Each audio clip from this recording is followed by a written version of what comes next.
One of my most favorite things in the whole world is when super talented people get the success they deserve. Because this isn't always the case. I'm not afraid to tear it down and build it up again. Hello from the other side. And that's alright.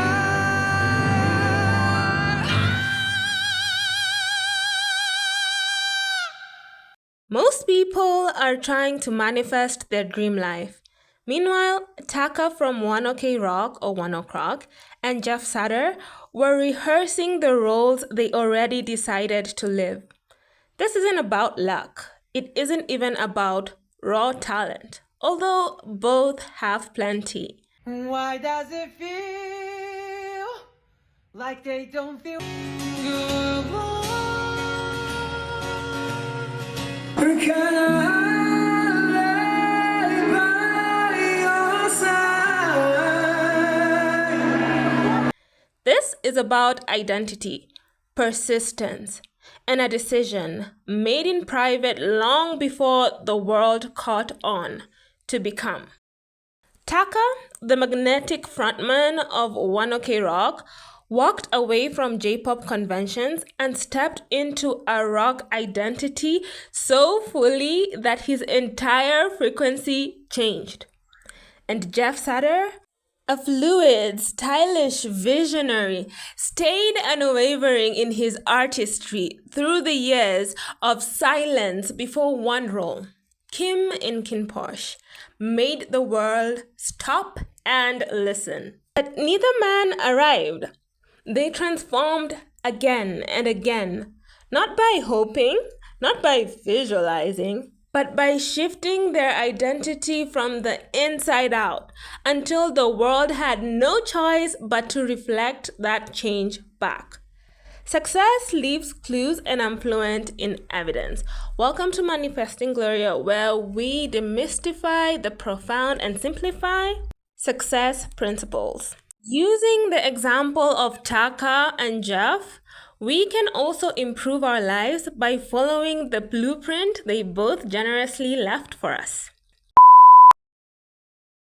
When you think of Taka today, his powerhouse vocals, his stage presence, the way he captivates entire stadiums, you're seeing the outcome of persistence, not just talent.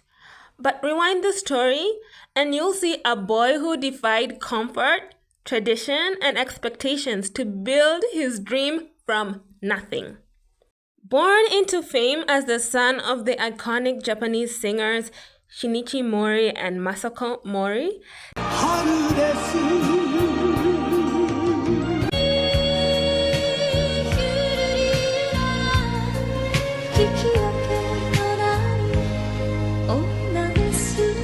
Taka's early path seemed paved in gold. At just 13, he became a member of the idol boy group News under Johnny and Associates. He had the name, the look, and the opportunity. But something was missing: authenticity.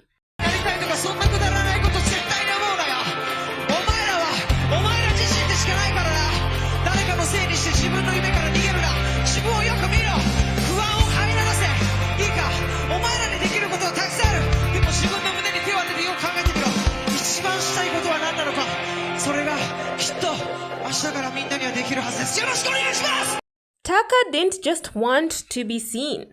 He wanted to feel alive. That desire became too loud to ignore. He left the group, dropped out of high school, and even ran away from home. In an interview with Rockin' On Japan, Taka stated that it was inexcusable, but I couldn't continue for another 2 years. Furthermore, I didn't want to return home. I decided that I would do what I liked to do and live my own life from here on out. After all, his home life wasn't that great anyway. To the world, it looked like he was throwing away everything. But in truth, he was stripping away the noise, the contradiction, the layers of someone else's dream. Because you don't manifest fast by rushing. You manifest fast by eliminating contradiction and getting crystal clear.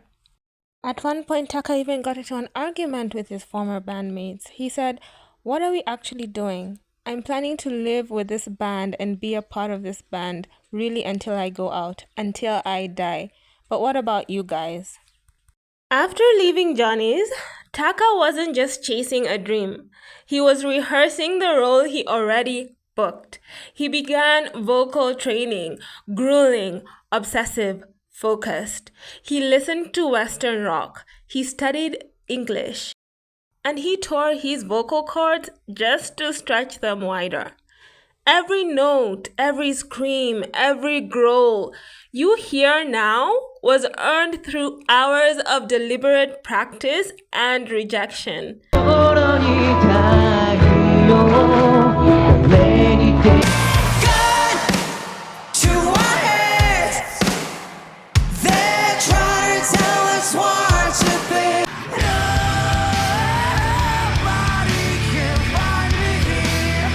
Most people want outcome. Taka wanted transformation. Taka didn't just visualize himself at Yokohama Arena. He became the version of himself who belonged there.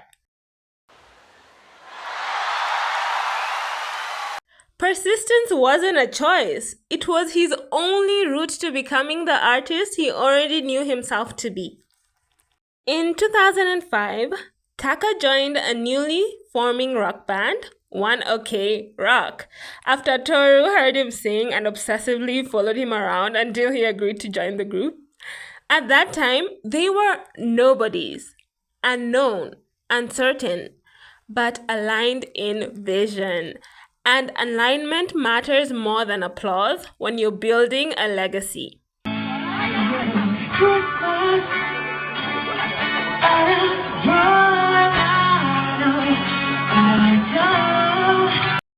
Success didn't come overnight. In 2007, the band released their debut single, Nai Hishinosho, gosh, a mouthful, which reached number 48 in the Orion charts and sold 15,000 copies. Their earlier releases barely made any ripples. Later, a scandal from a former member, Alex, in 2009, groping someone, for goodness sakes, led to the band reaching their weakest point. All their plans suddenly fell apart. The band's next single, Around the World in Shonen, which was planned and set to be released a month later on May 6th of the same year, and the nationwide tour were both cancelled. But they kept going. Taka kept training, kept refining, kept becoming. He wasn't hoping that things would work out. He was removing the neurological, behavioral, and physical interference between him and his destiny. This wasn't luck. This was design.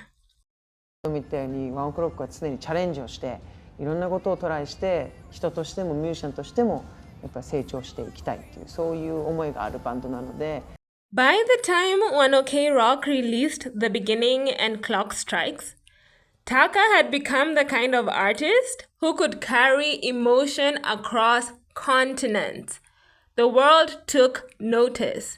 Not because he tried to be noticed, but because he became undeniable.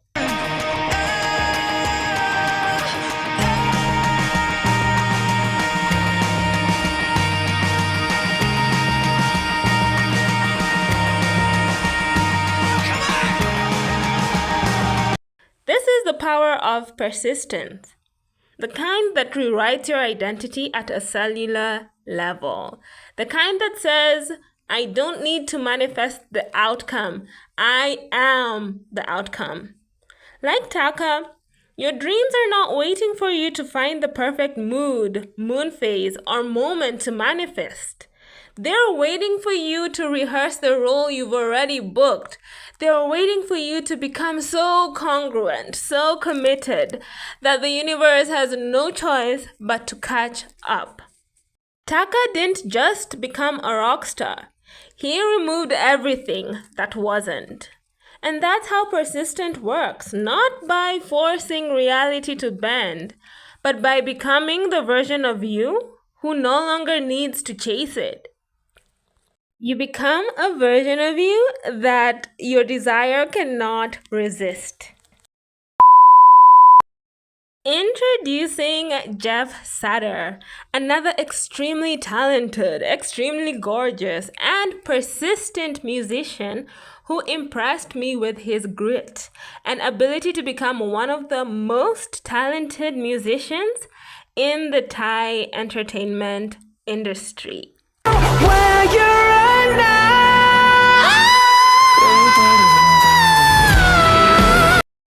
While the world obsesses over vision boards and wishful thinking, some people are out there doing something far more powerful, becoming. Jeff Satur is one of those people. His story isn't about luck, hype, or even raw talent alone, though of course he has plenty. ฉันจะซ่อนความเสียใจน้อยคำว่าไม่เป็นไรซ่อนเธอให้ลึกเข้าไปไม่ว่าจะต้องร้องไห้แค่ไหนจะไม่ตาม It's about persistence, identity shifting, self-mastery, and a deep understanding of how the external world conforms to internal alignment. ได้ใช้เวลาก็เกือบ10 ปีได้ แล้วมันก็มาในช่วงเนี่ยปีกว่า คือมันแบบผมคิดเสมอเลยนะว่า choice ทุก choice อะมันถูกต้องผมไม่คิดว่า choice ไหนมันผิดไปเลยคือผมไม่เคยคิดว่าแบบถ้าต้องย้อนเวลากลับไปแล้วต้องไปแก้อะไรรู้สึกว่าทุกอย่างมันถูกจัดวางมาอย่างเหมาะสมที่สุดแล้วมาอยู่ในจุดที่มันเหมาะสมที่สุดผมรู้สึกว่าตอนนี้เป็นเวลาที่ผมพร้อมที่สุดด้วยในเชิง musical talent เองแบบการทำเพลงการร้องเพลงสกิลการร้องเพลงหรือว่าตัว appearance เองความแบบข้างในที่มันมั่นคงมากๆแล้วอะไรเงี้ยมันไม่ได้สั่นไหวไปกับอะไรเท่าไหร่ Most people are trying to manifest their dream life. Meanwhile, Jeff Satur was rehearsing the role he already had. He didn't hope to become an international artist. He became one first. Then the world caught up. มันทำให้เราได้เรียนรู้มาจากตรงนั้นตรงนี้อะไรเงี้ยรวมกันกลายเป็นเจฟซาเตอร์ที่พร้อมในทุกๆด้านไม่ว่าเรื่องเพลงเรื่องทัศนคติหรือว่าเรื่องการทำเพลงก็ตามเพราะเมื่อก่อนผมก็ไม่ได้ทำเองตอนนี้กลายเป็นว่าเราอยากจะโชว์ว่าเราทำเพลงแบบไหนได้ทำเพลงด้วยตัวเองร้องด้วยตัวเองเขียนเนื้อด้วยตัวเองอะไรเงี้ยBefore the Spotify hits, the videos hitting 100 million plus views and the global fan base, Satur was an unknown name in the music industry. Jeff started liking music at around 9 to 10 years old, mostly listening to metal music. He was inspired to take on music by AC/DC and X-Japan. Following his dream of becoming a singer, he entered the industry through a TV contest. Jeff auditioned at Kamikaze under RS Group, a famous record label in Thailand, spending more than 2 years training until he debuted his first song, Broken World, in 2013. But he just met obstacle after obstacle after obstacle. Kamikaze decided to close down, and he was moved to the demo label instead, releasing the songs Miss You Like Crazy and Afraid to Say, which received positive feedback. In 2015, he signed with Guardian Music until his contract expired. It was just more disappointment after disappointment without his career picking up. It was like his life was stuck in quicksand. So feeling utterly defeated, in 2019, he decided to quit music and work at his father's business. After all, like the overachiever he is, he has a bachelor's degree in business administration. But the universe, fate, God, whatever you believe in, wasn't done with him yet. At the point where you detach from the outcome and remove your desires from a pedestal, it often starts to chase after you in return. He still loved music. In the same year, he met a manager called Pop who gave him the opportunity to act in a short film, He, She, It, and compose a song. It wasn't his first choice, but it was an opportunity to do music. Comedy was Jeff's first ever self-composed song. Stop inside this place where people laughing. They all show love, but inside feeling nothing. In 2020, he signed with Passenger Records and then Wafer Records under Warner Music Thailand, releasing singles like Highway, Complicated, and Loop. His career had started to pick up. At the same time, he reprised writing his own music. He made covers of original songs. He had a passion for music that could not be extinguished. Long before the world recognized his talent, Jeff showed up day after day, post after post, studio session after studio session. He understood something most people don't. You don't manifest fast by rushing. You manifest fast by eliminating contradiction. Jeff didn't act like someone trying to become a musician. He behaved as if he already was one, because he was. Every decision was in alignment with the identity he had chosen. Jeff's approach to success feels very practical and deeply intriguing. We can follow the clues. He didn't simply say, I'm a successful artist and sit down and wait for the success to come. He became a version of himself who couldn't help but produce world-class work. He trained his voice like a weapon. ฉันก็ซ้ำๆทุกวันมีเพียงภาพเธอไม่นานได้แค่รอและรอวันที่ดอกไม้จะบานอีกครั้งเหมือนว่า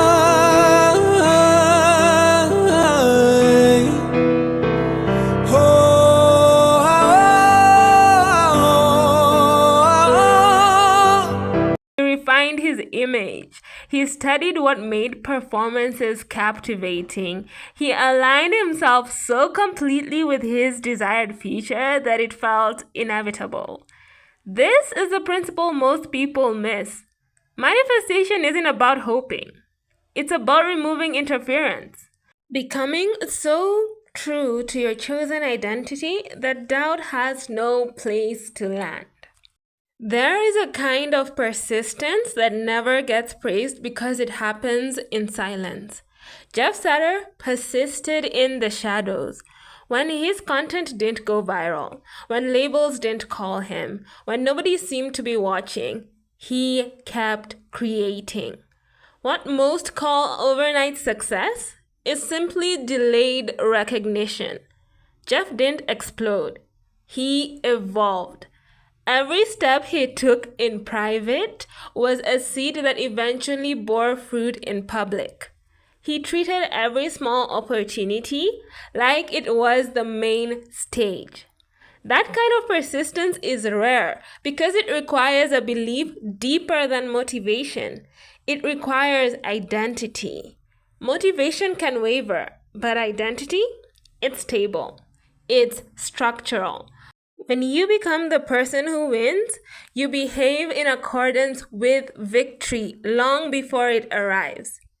Jeff Satur's persistence eventually paid off in big ways, though not always how you expect. His early work in GMM Grammy and later with the independent label Wafer Records under Warner Music Thailand allowed him to refine his sound and explore various styles. Songs like High and the OST Why Don't You Stay began to showcase his unique voice and genre-blending style, gaining traction on streaming platforms.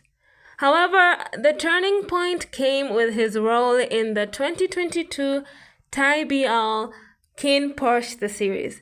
Cast as Kim, Jeff not only demonstrated acting prowess, but also showcased his music. His single Why Don't You Stay became an emotional anchor in the show, resonating deeply with viewers and catapulting him into the public eye. Kin Porsche was more than just a hit series, it was a cultural moment, and Jeff was at the center of it. When opportunity knocks, be prepared. It introduced his music to an international fan base and turned his character into a fan favorite. Suddenly, Jeff Satur wasn't just a rising musician, he was a cross-media sensation. Following this series, Jeff continued to release music that charted across Asia. Songs like Fade, Dum Dum, and Loop received millions of views and listens, further solidifying his artistry. His performances at fan meetings and global tours connected him with audiences in real time, deepening the bond between the artist and his fans. Jeff's real genius was not just in his music, but in how he strategically shifted his identity. He didn't try to become popular, he became undeniable, unignorable. He became the kind of artist who looked, sounded, and moved like he belonged on the world stage. He didn't chase validation, he embodied value. The shift was deliberate. He upgraded his wardrobe, refined his storytelling, collaborated with precision, and curated his online presence. He understood that the world doesn't give you what you want. It gives you what you are. He didn't visualize his future, he became it. One of the reasons Jeff could move so fluidly towards success was his ability to eliminate internal resistance. Many talented people never break through because their identity contradicts their goals. They sabotage at the first challenge. They want success, but subconsciously believe they are not worthy of it, or they fear being seen, judged, and rejected. Jeff did the internal work. Whether through mentorship, deep self-reflection, he aligned his subconscious with his vision. That inner clarity created outer momentum. Manifestation isn't magic. It's mechanic. It's something you do real time, not when you sit down to meditate. When your neural patterns, behaviors, and psychological state all point in one direction, results accelerate. Jeff and Taka's careers are case studies in how to evolve publicly without losing authenticity. They let the world watch them grow. They didn't hide their beginnings or try to skip steps. And in doing so, they have inspired others to do the same. Their evolutions weren't about being perfect. It was about being in progress. That's what made them magnetic. People don't connect with perfection. They connect with growth, with the energy of momentum. Taka and Jeff didn't just become successful. They became mirrors, reflecting back what was possible when you commit to being the highest version of yourself. So for anyone ready to give up, Taka and Jeff's stories hold powerful lessons for anyone chasing their dreams. Number 1, don't chase the outcome. Become the version of you who naturally creates it. 2, remove internal contradictions. Align your identity with your goals. 3, persist in silence. Applause will come. Number 4, don't manifest outcomes. Change your identity. Number 5, evolve publicly. Perfection isn't inspiring. Progress is. The last one is leverage milestones. Use key moments as platforms, not endpoints. Whether you're an artist, entrepreneur, coach, or a dreamer, Jeff and Taka's journeys remind us that the fastest way to manifest is to become, not later, not when it's convenient, right now. Because once you are the person who wins, you start winning. I hope you enjoyed this video. Like, share, subscribe, and love you and see you in the next one. Bye.